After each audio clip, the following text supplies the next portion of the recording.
Hello friends, welcome to Vijay aari works. இன்றைக்கி நம்ம என்ன பார்க்க போகிறோம் அப்படின்னா, என்னோட சப்ஸ்கிரைபர் வந்து பார்த்திங்கன்னா டவுட் கேட்டிருந்தாங்க. என்ன அப்படின்னு பார்த்தீங்கன்னா, இந்த ஃப்ரண்ட் நெக் வந்து பார்த்திங்கன்னா நம்ம மார்க் பண்ணதுக்கப்புறம், இப்போ நான் இது வந்து ஒர்க் பண்ண ப்ளவுஸில் நான் உங்களுக்கு எக்ஸ்பிளைன் பண்ணுறேன். இந்த ஃப்ரண்ட் நெக் மார்க் பண்ணதுக்கப்புறம் எப்படி வந்து ஃப்ரேமை ஃபிக்ஸ் பண்ணுறீங்க அப்படின்னு கேட்டிருந்தாங்க. அப்படி ஃப்ரேமை ஃபிக்ஸ் பண்ணும்போது இந்த ஃப்ரண்ட் நெக், அதாவது பேக் நெக் வந்து அடிபடுது, என்னால் ஃப்ரேமை கரெக்டாக ஃபிக்ஸ் பண்ண முடியல அப்படின்னு சொல்லிட்டு கேட்டிருந்தாங்க. என்ன ரீசன் பார்த்தீங்கன்னா, நீங்கள் வந்து எப்போதுமே ஃப்ரண்ட் நெக் ஒர்க் பண்ணும்போது இந்த எண்டில் வந்து பார்த்திங்கன்னா நம்ம கிளாத்தை ஜாயின் பண்ணிட்டு தான் ஒர்க் பண்ணணும். ஏதாவது ஒரு லைனிங் கிளாத்தோ இல்லை வந்து ஒரு நார்மல் காட்டன் கிளாத்தோ நீங்கள் இந்த எண்டில் ஜாயின் பண்ணால் தான் நம்ம ஃப்ரேமை ஃபிக்ஸ் பண்ணி நம்மளால் வந்து ஸ்டிச் பண்ண முடியும். அதே போல் தையல் மிஷின் என்கிட்ட இல்லை, எப்படி வந்து இந்த கிளாத்தையும் இன்னொரு காட்டன் கிளாத்தையும் எப்படி ஜாயின் பண்ணுறது, நான் வந்து இன்றைக்கி ஆரி நீடில் யூஸ் பண்ணி, அதாவது செயின் ஸ்டிச்சை யூஸ் பண்ணி எப்படி 2 கிளாத்தை ஜாயின் பண்ணி ஒர்க் பண்ணலாம் அப்படிங்கிறத நம்ம இன்றைக்கி பார்க்க போகிறோம். இது வந்து பார்த்திங்கன்னா நான் டிசைன் பண்ணிட்டேன். ஸோ அதனால் இந்த ப்ளவுஸ்லேயே அப்படியே எக்ஸ்பிளைன் பண்ணால் தான் உங்களுக்கு கிளியராக தெரியும். அதே போல் அதுக்கு முன்னாடி வந்து பார்த்திங்கன்னா நம்ம இந்த ப்ளவுஸ் டிசைன் பண்ணதுக்கப்புறம் நான் வந்து பார்த்திங்கன்னா ஸ்லீவ் டிசைன் பண்ணிவிட்டு உங்களுக்கு நான் ஷேர் பண்ணியிருந்தேன். இதோட ப்ரைஸ் வந்து ஷேர் பண்ணியிருந்தேன்.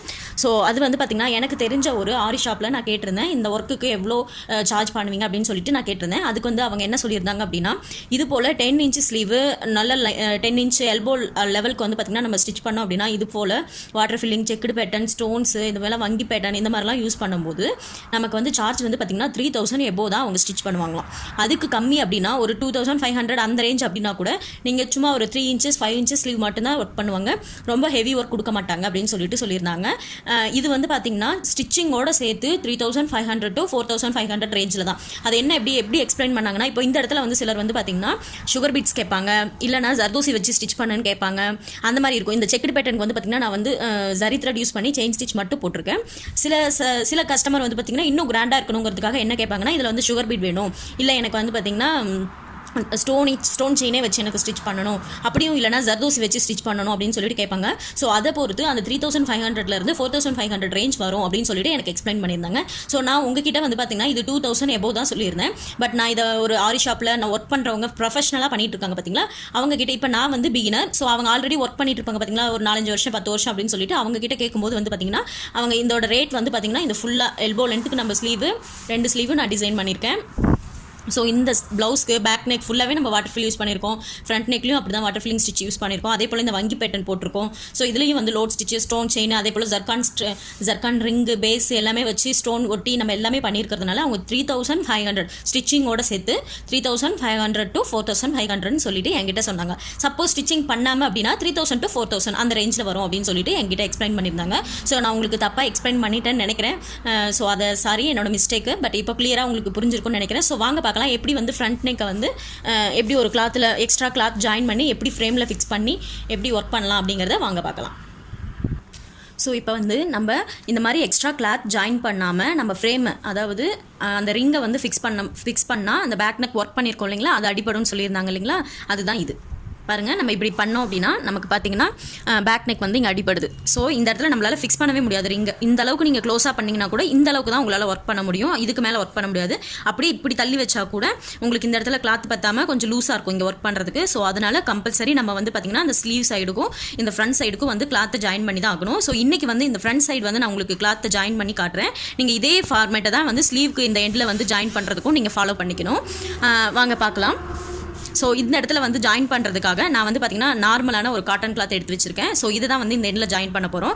அதுவும் வந்து பார்த்திங்கன்னா தையல் மிஷின் யூஸ் பண்ணாமல், என்கிட்ட மிஷின் இருக்குது, பட் நான் இது வரைக்கும் ஸ்டிச் பண்ணல. இந்த ப்ளவுஸை என்னோட மிஷின் கொஞ்சம் ப்ராப்ளமாக இருக்குது. ஸோ அதனால் என்னால் ஸ்டிச் பண்ண முடியாது. ஸோ அந்த மாதிரி டைம் ஆல்ரெடி எனக்கு இதே போல் நான் ஒரு ப்ளவுஸ் ஒர்க் பண்ணும்போது எனக்கு இதே ப்ராப்ளம் இருந்துச்சு. மிஷின் சரியாக ஒர்க் ஆகாமல் ரிப்பேர் ஆனதுனால நான் வந்து பார்த்திங்கன்னா எப்படி வந்து 2 கிளாத்தை ஜாயின் பண்ணங்கிறது தான் இன்றைக்கி உங்களுக்கு நான் கிளியராக எக்ஸ்பிளைன் பண்ண போகிறேன். ஸோ வாங்க பார்க்கலாம். ஸோ நம்ம 2 கிளாத்தை ஜாயின் பண்ணுறதுக்கு முன்னாடி நான் இந்த ஒரு நார்மல் காட்டன் கிளாத் எடுத்து வச்சுருக்கேன் இல்லைங்களா, அதை வந்து ஃபஸ்ட்டு கீழே ஸ்ட்ரைட்டாக போட்டிருக்கேன். அது மேலேயே நமக்கு ஃப்ரண்ட் நெக் எந்த இடத்துல வருதோ அந்த இடத்த வந்து நம்ம கரெக்டாக ஃபிக்ஸ் பண்ணிக்கலாம். இந்த கிளாத் மேலேயே ஈவனாக போட்டுக்கலாம்.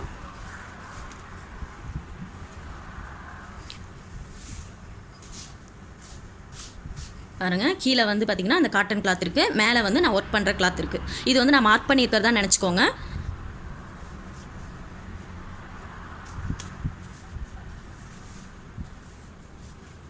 ஸோ இந்த மாதிரி வச்சுட்டு நம்ம ஃப்ரேமை வந்து இதில் வைக்க போகிறோம்.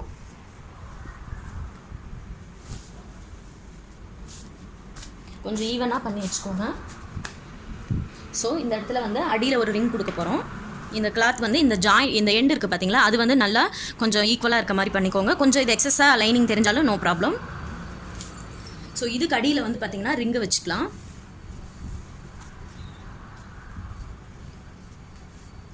இப்போது இந்த இடத்துல வந்து நம்ம 2 கிளாத்தை ஜாயின் பண்ண போகிறோம். ஸோ அதுக்காக நம்ம இந்த இடத்துல எண்டில் வந்து இந்த ஒரு எண்டில் வந்து பார்த்திங்கன்னா நான் கேப் விட்டுருக்கேன். ஸோ நம்ம செயின் ஸ்டிச் யூஸ் பண்ணி இந்த இடத்துல ஃபில் பண்ண போகிறோம். அதுக்கு தான் ஃப்ரேமை ஃபிக்ஸ் பண்ண போகிறோம். ஸோ நான் எல்லார் வீட்லேயுமே வந்து பார்த்திங்கன்னா நமக்கு ஷீவிங் மிஷின் இருக்காது, தையல் மிஷின் இருக்காது. ஸோ அதுக்காக தான் நான் இதை கிளியராக எக்ஸ்பிளைன் பண்ணுறேன். ஸோ இது போல் வச்சுட்டு கரெக்டாக இங்கே ஃப்ரண்ட் இந்த பேக் நெக்கில் வந்து அடிப்படாத மாதிரி வச்சுக்கோங்க. இதுக்கு மேலே இன்னொரு ரிங்கை வந்து ப்ளேஸ் பண்ண போகிறேன்.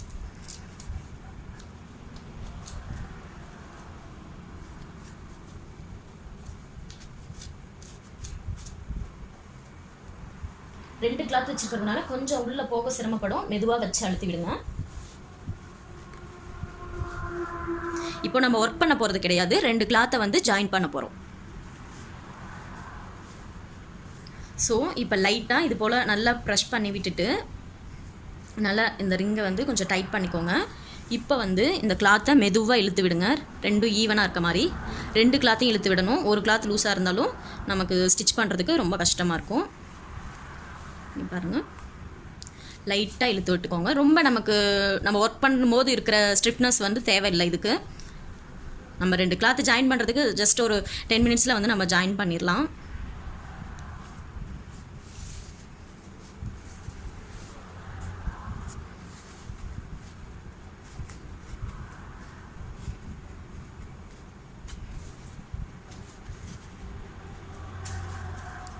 ஸோ இந்த இடத்துல வந்து நம்ம ஜாயின் பண்ண போகிறோம். லைட்டாக தான் ஒர்க் பண்ண போகிறோம். ஸோ அதனால் ரொம்ப நீங்கள் பர்ஃபெக்டாக வந்து இந்த இதை வந்து இழுத்து விடணும்னு அவசியம் இல்லை. இந்த இடத்துல மட்டும் 2 கிளாத்தும் வந்து பார்த்திங்கன்னா ஈவனாக இருக்க மாதிரி இந்த 2 சைடில் மட்டும் இழுத்து விடுங்க. ஸோ இந்தளவுக்கு இருந்தால் போதும் நமக்கு கிளாத்து. இது ஒர்க் பண்ணாததான் நினச்சிக்கோங்க. இது ஆல்ரெடி நான் ஒர்க் பண்ணிட்டேன். ஸோ வாங்க இதை எப்படி வந்து ஸ்டாண்டில் வச்சு எப்படி இதை ஜாயின் பண்ணலாங்கிறத பார்க்கலாம். ஸோ இப்போ வந்து ஆரி ஸ்டாண்ட் வந்து எடுத்து வச்சாச்சு. என்னோடய சப்ஸ்கிரைபர் ஒருத்தர் வந்து பார்த்திங்கன்னா இந்த ஆரி ஸ்டாண்டோட லெக்கோட ஹைட் கேட்டிருந்தாங்க. அது வந்து நம்ம இப்போ செக் பண்ணி சொல்லிடுறேன் நான் உங்களுக்கு.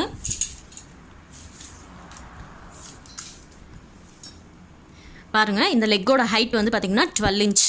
ஓகேங்களா, 12 இன்ச்சு.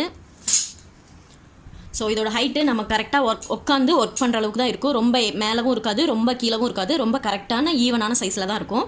ஸோ இப்போ வாங்க நம்ம அந்த கிளாத்தை ஃபிக்ஸ் பண்ணி வச்சுருக்க ஃப்ரேமை வந்து இந்த ஸ்டாண்டில் வந்து ஃபிக்ஸ் பண்ணிக்கலாம். ஸோ இது போல் ஃபிக்ஸ் பண்ணிக்கலாம். இந்த மாதிரி தான் இருக்கும். ஸோ இந்த இடத்துல வந்து நம்ம செயின் ஸ்டிச் யூஸ் பண்ணி இந்த கரெக்டாக அந்த கோல்டன் கலர் லைன் இருக்குது பார்த்தீங்களா, அதுக்கு பக்கத்துலேயே வந்து ஒரு செயின் ஸ்டிச் போட்டுக்கலாம். ஸோ 2 கிளாத்தை ஜாயின் பண்ணுறதுக்காக நான் நம்பர் 14 நீடில் எடுத்திருக்கேன். துலிப் பிராண்ட் நீடில் தான் எடுத்திருக்கேன்.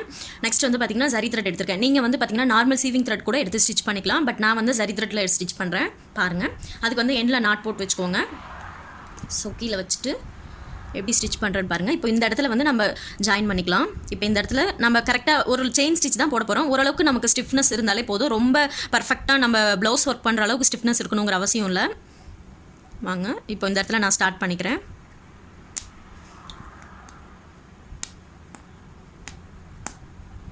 ரெண்டு கிளாத் இருக்கிறதுனால கொஞ்சம் உங்களுக்கு நீடில் உள்ளே விடும்போது கொஞ்சம் இதாக இருக்கும். எனக்கு அங்கே ஸ்டாண்டு ஓரத்துலேயே ஸ்டிச் பண்ணுறதுனால சுற்றி விடும்போது கொஞ்சம் கஷ்டமாக இருக்குது, அவ்வளோதான்.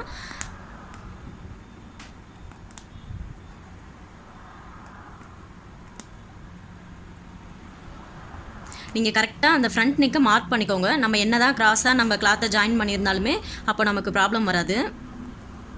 மார்க்கிங் வந்து நீங்கள் பர்ஃபெக்டாக பண்ணியிருந்தால் போதும்.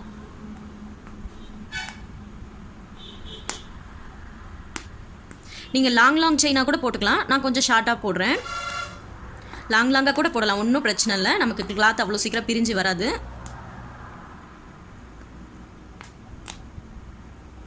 கொஞ்சம் ஒரு டபுள் கிளாத் இருக்கிறதுனால அந்த த்ரெட்டு மாட்டி வரதுக்கு கொஞ்சம் கஷ்டமாக இருக்கும். கொஞ்சம் ஸ்ட்ரிப்பாக பிடிச்சு ஸ்டிச் பண்ணுங்கள். ஏன்னா த்ரெட்டை மாட்டி விட்டு நம்ம மேலே எடுக்கும்போது பார்த்திங்கன்னா கொஞ்சம் அந்த த்ரெட்டு விட்டு போகும், நீடியில் விட்டு போகும். ஸோ என்னோடய சீவிங் மிஷின் ஒர்க் பண்ணாதப்போ நான் இப்படி தான் ஜாயின் பண்ணிப்பேன் 2 கிளாத்தையும் செயின் ஸ்டிச் யூஸ் பண்ணி.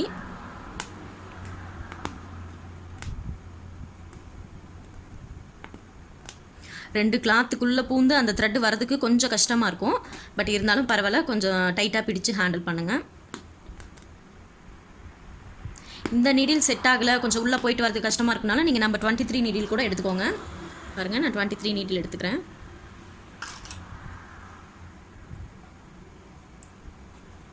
ஏன்னா இது கொஞ்சம் அந்த நீடிலோட டிப்பு வந்து பார்த்திங்கன்னா கொஞ்சம் குட்டியாக இருக்கிறது, அதாவது நல்லா தின்னாக இருக்கிறதுனால நமக்கு ஈஸியாக உள்ளே போயிட்டு வரும்.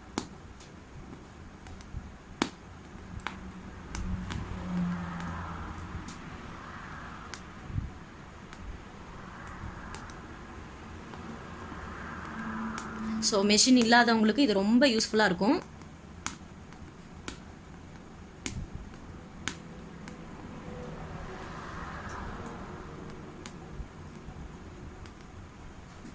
ஸோ இது ஃபுல்லாக நம்ம லென்த்தாக ஜாயின் பண்ணிக்கலாம். ஸோ ஃபுல்லாக ஜாயின் பண்ணிவிட்டு பார்க்கலாம். ஸோ இப்போ வந்து பார்த்திங்கன்னா ஆல்மோஸ்ட் ஃபினிஷிங் ஸ்டிச்சுக்கு வந்துட்டோம். நான் கொஞ்சம் லாங்காக செயின் போட்டு தான் ஸ்டிச் பண்ணியிருக்கேன். இந்த மார்க்கிங் மட்டும், ஃப்ரண்ட் நெக்கோட மார்க்கிங் மட்டும் கொஞ்சம் ப்ராப்பராக கரெக்டாக பண்ணிட்டிங்கன்னா போதும். நம்ம எவ்வளோ கிராஸாக கிளாத்தை ஜாயின் பண்ணியிருந்தாலும் நம்ம ஒர்க் பண்ணும்போது நல்லா நீட்டாக வந்துடும்.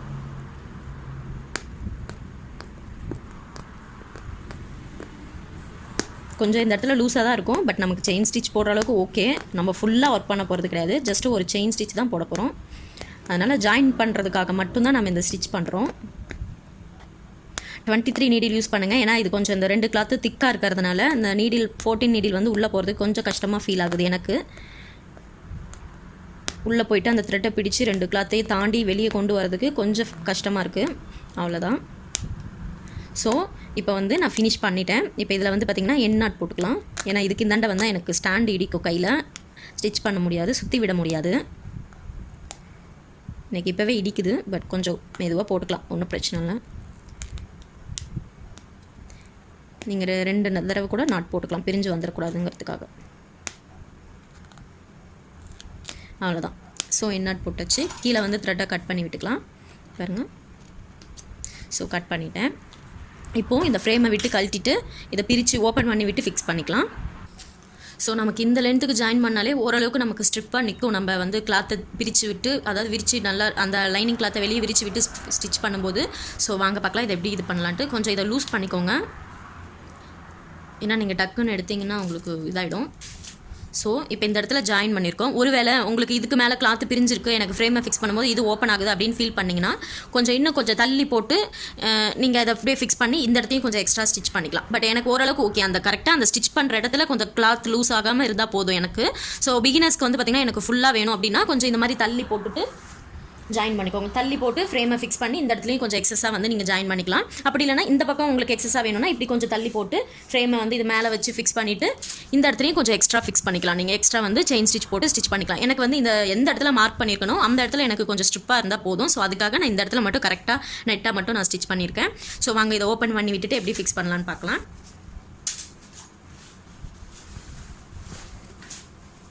ஸோ இப்போ எனக்கு இந்த அளவுக்கு வந்து பார்த்திங்கன்னா ஓப்பன் ஆகிருக்கு பாருங்கள்.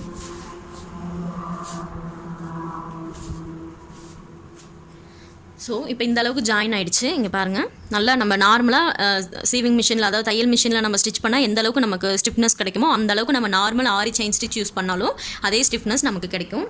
ஸோ இப்போ இதுக்கு அடியில் வந்து ரிங் வச்சுக்கலாம்.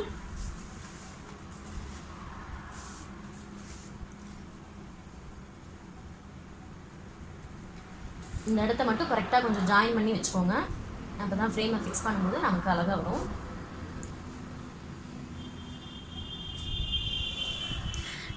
என்னோட சப்ஸ்கிரைபர் கேட்டிருந்தாங்க இல்லைங்களா, எனக்கு வந்து ஃப்ரண்ட் நெக்கில் ஃப்ரேமை ஃபிக்ஸ் பண்ணும்போது பேக் நெக் அடிப்படுதுன்னு. இப்போ பாருங்கள், அடிப்படாது. இங்கே ரிங் இங்கே இருக்குது. ஸோ எக்ஸ்ட்ரா கிளாத் ஆட் பண்ணால் மட்டும்தான் நம்மளால் ஃப்ரீயாக வந்து இந்த ஃப்ரண்ட் நெக் ஒர்க் பண்ண முடியும். அதே போல் ஸ்லீவ்லையும் இதே போல் தான் நம்ம எக்ஸ்ட்ரா கிளாத் ஆட் பண்ணால் மட்டும்தான் நம்மளால் ஈஸியாக ஒர்க் பண்ண முடியும்.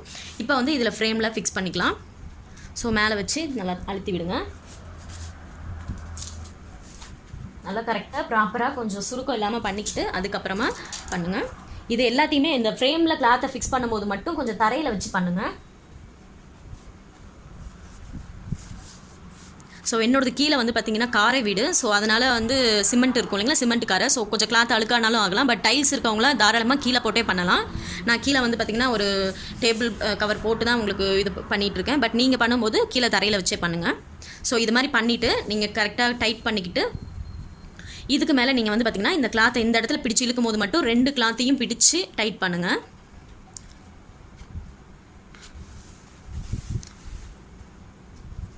2 கிளாத்தையும் ஜாயின் பண்ண மாதிரியே பிடிச்சி டைட் பண்ணுங்கள். அப்போ தான் வந்து நமக்கு பிரச்சனை இருக்காது. கொஞ்சம் மெதுவாக இழுத்து விட்டு நம்ம ஒர்க் பண்ணுறதுக்கு எந்த அளவுக்கு வந்து நமக்கு தேவையோ அந்த அளவுக்கு நம்ம இதை வந்து பிடிச்சி இழுத்து விட்டுக்கணும்.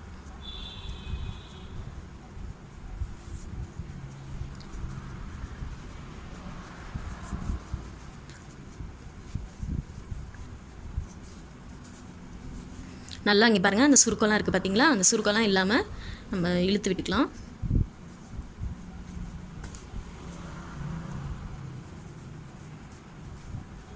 ஸோ இந்த இடத்துல மட்டும் கொஞ்சம் கேர்ஃபுல்லாக நீங்கள் இழுக்கிற மாதிரி இருக்கும். மற்றபடி வந்து ரொம்ப ஈஸி தான்.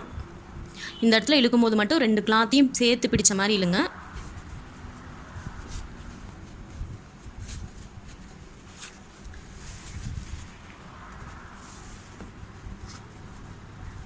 அதே போல் இதில் வந்து பார்த்திங்கன்னா அந்த த்ரெட்டோட டைரக்ஷன் இருக்கும் பார்த்தீங்களா, அந்த த்ரெட் வந்து பின்னி இருக்கிறது இந்த டைரக்ஷன் ஆப்போசிட் டைரக்ஷனில் இருக்கும். ஸோ அதை பார்த்து நீங்கள் இழுத்து விடுங்க.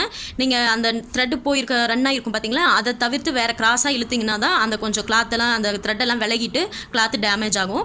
கரெக்டாக இந்த நீடி அந்த த்ரெட்டு ஃபார்ம் ஆகிருக்கும் பார்த்தீங்களா, அந்த தறியில் வச்சு இது பண்ணியிருப்பாங்க இல்லைங்களா, ஸோ அந்த டைரக்ஷனுக்கு ஏற்ற மாதிரி நீங்கள் இழுத்து விடணும். அப்போ தான் வந்து நமக்கு ஈஸியாக இருக்கும்.